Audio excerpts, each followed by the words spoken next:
हाम्रो भाइले चाहिँ जालो हालिहाल्नुभयो, एउटा माछा परिहाल्यो। कोही भाइले जालो हारेको हेरेर हाँस्दै हुनुहुन्छ भने हाम्रो सङ्गम साथी चाहिँ तू मेरे से प्यार करती है या नहीं करती, ये बता दे तू बस।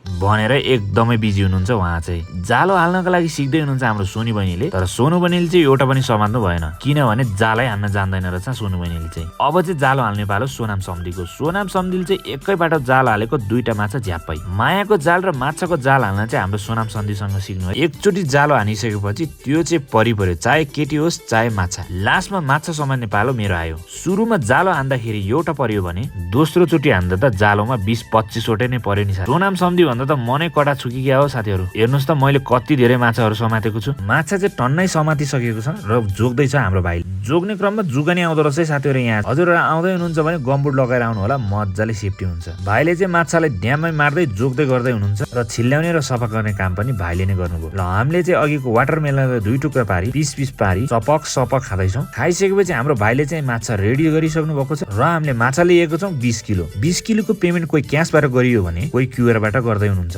माछाले डिकीमा राखी ट्राउट फार्मलाई बाई बाई गरी हामी आइपुगिसकेको छौँ मैना पोखरी बजारमा। यहाँ चाहिँ हामीले अघि ल्याएको माछालाई पकाउनु पर्ने हुन्छ, किनभने खानु त पर्यो नि होइन साथी। एकैछिनको गफगाफ र एकैछिनको दमदार टिकटक प्रस्तुतिपछि हाम्रो माछा चाहिँ रेडी भइसकेको छ। माछा चाहिँ एकदमै बबाल भएको छ। माछा भन्दा नि झोल चाहिँ झन् बबाल नै। र हजुरहरूले ट्राउट फिस कस्तो लाग्छ?